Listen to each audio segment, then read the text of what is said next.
Oi, amados! 14º vídeo. Como é bom ler a Bíblia junto com vocês, viu? Nós vamos para o capítulo 22. Uau!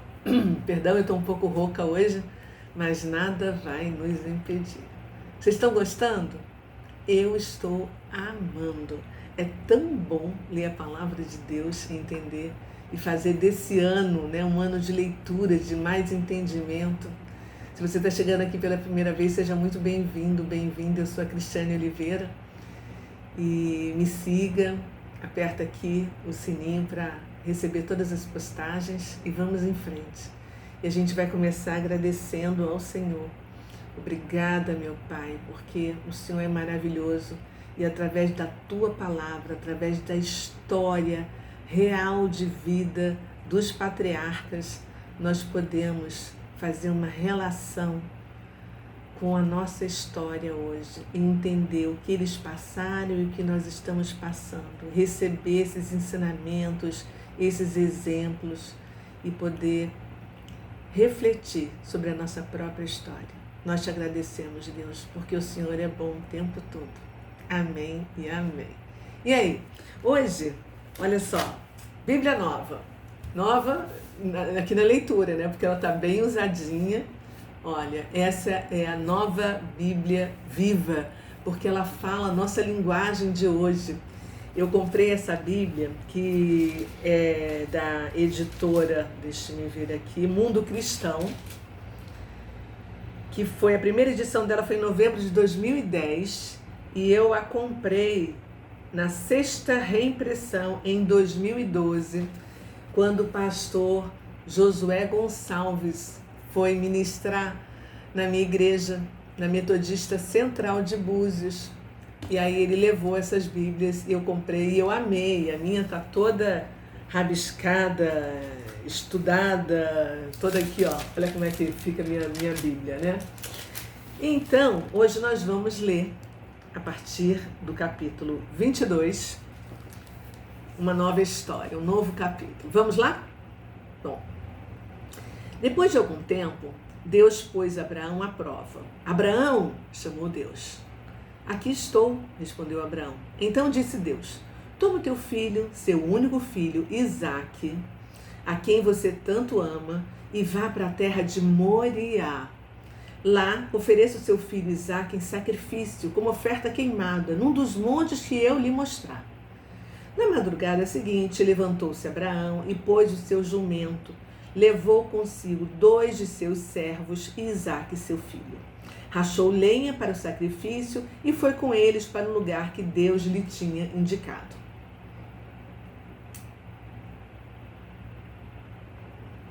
Depois de 3 dias de caminhada, Abraão viu o lugar de longe. Então disse a seus servos, preste atenção no que ele diz, esperem aqui com o jumento. Eu e o rapaz vamos até lá e depois de adorarmos, voltaremos.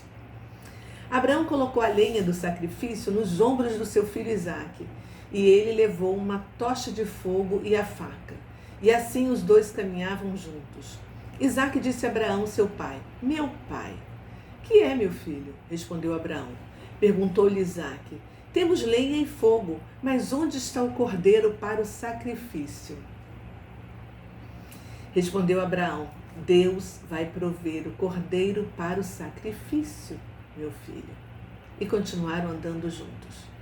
Quando chegaram ao lugar que Deus tinha indicado, Abraão construiu um altar, arrumou a lenha sobre ele, amarrou seu filho Isaque e colocou-o no altar, em cima da lenha. Depois pegou a faca para sacrificar seu filho. Nesse momento, o anjo do Senhor gritou do céu, Abraão, Abraão! Aqui estou, respondeu ele. Então o anjo disse, não toque no rapaz, não lhe faça nada. Agora sei que você teme a Deus, porque não me negou, nem mesmo seu amado filho, seu único filho. Nisso, Abraão viu um carneiro preso pelos chifres no arbusto. Tomou Abraão o carneiro e ofereceu como oferta queimada ao Senhor, em lugar de Isaque. Abraão chamou aquele lugar de O Senhor proverá. Por esse nome é conhecido até hoje. Eu estive lá. Então, pela segunda vez, o anjo do Senhor gritou do céu a Abraão e disse: Juro pelo meu próprio nome, diz o Senhor, como você me obedeceu e não me negou seu único filho, certamente abençoarei você e farei seus descendentes tão numerosos como as estrelas do céu e como a areia na praia do mar. Os seus descendentes conquistarão as cidades dos seus inimigos, e por meio dos seus descendentes, todas as nações da terra serão abençoadas, porque você me obedeceu. Assim, voltou Abraão aos seus servos e juntos partiram para Berseba, onde passaram a morar. Depois desses acontecimentos, chegou a informação de que Milca, mulher de Naor, irmão de Abraão, tinha gerado estes 8 filhos. Uz, o mais velho, Buz, seu irmão, Quemuel, pai de Arã, Quésede, Azo, Pildas, Gidlaf e Betuel. Betuel a gente vai ouvir muito falar dele, pai de Rebeca. Estes foram os 8 filhos que Milca deu a Naor, irmão de Abraão. Reumá, a concubina de Naor, lhe deu os seguintes filhos: Tebá, Gaã, Taás e Maaca. E a gente fica por aqui hoje, fechando o capítulo 22, a gente vai parar para a gente refletir sobre esse assunto. Nós lemos aqui um pedido absurdo de Deus para Abraão, né? Imagina se a gente ouvisse isso, que a gente tinha que fazer isso com o nosso filho, nossa filha. Se você ouvisse isso, você ia falar na hora que era a voz do inimigo, não ia acreditar que Deus ia fazer um pedido desse. Por outro lado, quem pega a Bíblia para ler e abre neste capítulo, direto no capítulo 22, fica super assustado e não quer mais ler a Bíblia. Que Deus é esse que manda matar o próprio filho? Não é verdade? A gente tem que pensar sobre isso. Quantas pessoas pegam a Bíblia e chegam assim e falam: meu Deus, isso aqui parece um Deus que manda matar seu filho, parece esses deuses, né, da antiguidade que gostavam de sacrifício de humanos e que ainda hoje tem algumas coisas assim parecidas, bem loucas, né? E é realmente assustador e desumano. Mas é por isso que a gente precisa ler toda a Bíblia, para a gente não tirar um texto do contexto e criar um pretexto. É por isso que a gente começou a ler a Bíblia toda e a gente vai seguir. A gente tem tivemos o dia 1º para começar, mas a gente não tem dia certo para terminar. A gente vai em frente conforme a vontade do Senhor e a gente vai lendo e estudando essa Bíblia. Isso aqui é importante. Sabe por que isso? Porque Deus quer que nós entendamos com esse capítulo é que essa história aponta diretamente para Jesus. É isso que a gente tem que ver. O recado aqui de Deus é o seguinte: Abraão, você está disposto a abrir mão de tudo o que eu já mostrei para você? Você tem o filho da promessa que eu te prometi. Você já olhou as estrelas do céu, você já olhou tudo, você já olhou o seu futuro. Você é capaz de abandonar tudo isso por minha causa, por minha palavra, para me seguir? É isso aí. Você está disposto a abrir? Então, quando a gente pensa tudo que ele visualizou, o futuro dele estava nas mãos do filho dele, do Isaac, o filho da promessa. Aí eu peço para você dar uma paradinha e refletir junto comigo sobre esse assunto. Qual é a tua esperança de futuro? De repente você construiu uma casa, de repente você tem uma aposentadoria, de repente você fez vários investimentos em criptoativos, em ouro, você tem uma renda passiva, você tem, sei lá, né? Você tem coisas que você construiu durante toda a sua vida, que é para a garantia do teu futuro. Aí um belo dia você você tem uma experiência com Deus e Ele pergunta para você se você é capaz de abandonar tudo isso, de largar absolutamente tudo isso e seguir. Em breve a gente vai ver Deus conversando com um rapaz rico, né, e fazendo essa pergunta para ele. E aí, será que você confia em Deus? Será que você larga tudo e segue? Abraão fez isso. Foi isso que Abraão fez nesse capítulo que a gente leu. E o sacrifício provou quem ele era, a essência dele. E isso que é incrível, né? A atitude de Abraão premiou ele com o nome de pai da fé, o herói da fé. Então é isso que Deus nos mostra nesse momento. A essência dele realmente, o que aconteceu, né? Porque quando Deus fez esse pedido, Abraão não reclamou, ele não murmurou, ele não ficou de mimimi. Ele simplesmente acordou, pegou as coisas, pegou o Isaac pela mão, chamou os 2 servos e foi. Simplesmente ele partiu. E aí o que mostra da fé dele, que é muito interessante, é que ele vira para os 2 servos dele e fala: fiquem aí, eu e o menino vamos lá e nós 2 vamos voltar. Ele não disse que voltaria sozinho. Ele tinha certeza absoluta que ele ia voltar com o filho. Por quê? De repente, na mente dele, ele falou: eu vou matar, mas Deus é tão poderoso, ele é capaz de fazer tantas coisas, que eu vou obedecer, eu vou matar e ele vai ressuscitar o Isaac. E eu vou voltar com meu filho. De repente, a gente não sabe, a Bíblia não fala sobre isso. Eu estou aqui imaginando o que passou pela cabeça dele. Tamanha era a fé dele. Ele achou que ele poderia voltar com o filho dele, que seria ressuscitado pelo Senhor, né? Isaac era um rapaz, não era mais uma criança. Ele também não fugiu, ele continuou ali. Olha que coisa incrível. Ele se deitou e ele fez tudo. E na hora que ia acontecer, veio o anjo do Senhor e mandou ele parar. E aí eles viram que tinha um cordeiro ali, que foi realmente imolado. E aí ele deu o nome nesse monte, o Monte Moriá, fogos aqui, que é o conhecido como Deus proverá. E esse monte existe até hoje.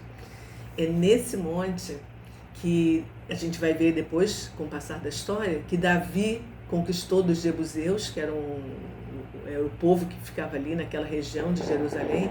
Foi ali que Davi quis construir o monte, o templo do Senhor, mas que não foi possível por causa dele, a gente vai ver durante a história. Mas seu filho Salomão construiu o templo e hoje está sob domínio muçulmano.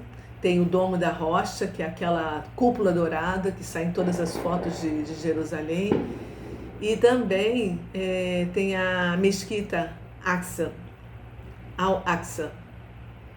Nós, cristãos, não podemos entrar com a Bíblia, subir com a Bíblia. Eu tenho uma experiência incrível que eu passei lá e que eu conto aqui nesse meu livro, O Diário de uma Gadita, que foi algo realmente surreal que eu convivi, que eu vivi lá, essa experiência lá em cima. Os judeus também não podem subir para rezar lá em cima. Nós cristãos, os judeus, somente os muçulmanos, neste Monte Moriá. E o Domo da Rocha guarda esse lugar onde dizem que é a pedra onde aconteceu, né, essa experiência com Abraão. Eles contam como se fosse Ismael. E os judeus falam que foi Isaac, né, que é a história real escrita pelos judeus. Então, a experiência que eu tive lá, eu vou dar um spoiler rapidinho para vocês. Aqui são várias experiências. Aqui eu conto nesse livro a minha viagem para Israel durante 30 dias. E que eu fui subir com uma francesa, uma amiga que eu fiz lá em Jerusalém. Passamos pelo checkpoint, entramos na Praça do Muro das Lamentações, que estava lotada de gente do mundo inteiro, e saímos pelo lado oposto. Você tem que sair para entrar no corredor que vai subir a ponte para dar lá em cima no Monte Moriá, na Praça das Esplanadas, das Mesquitas. E atravessamos o muro. Na minha frente, na fila, tinha uma japonesa entrando. Ela parou no checkpoint muçulmano e, ao passar sua bolsa pelo raio-x, o guarda mandou abrir, porque achou que ela estava portando uma Bíblia. É proibido entrar com Bíblia. Ele foi muito agressivo com ela e eu e Anne Marie ficamos assustadas com os gritos dele. avisando que ela não poderia jamais entrar com uma Bíblia em território muçulmano. Coitada, ela ficou tão nervosa com a situação que gaguejava em inglês e não conseguia explicar que não era uma Bíblia, mas um livro de turismo. Quando eu vi tudo aquilo acontecer na minha frente, minhas pernas tremeram, porque eu sim estava com a minha Bíblia dentro da minha mochila e não tinha como voltar mais atrás. Então eu disse: Jesus, agora é contigo. A minha Bíblia está comigo e é a minha arma. Chegou a minha vez de ser fiscalizado. Tirei a minha mochila das minhas costas bem devagar e com todo carinho coloquei-a no raio-x.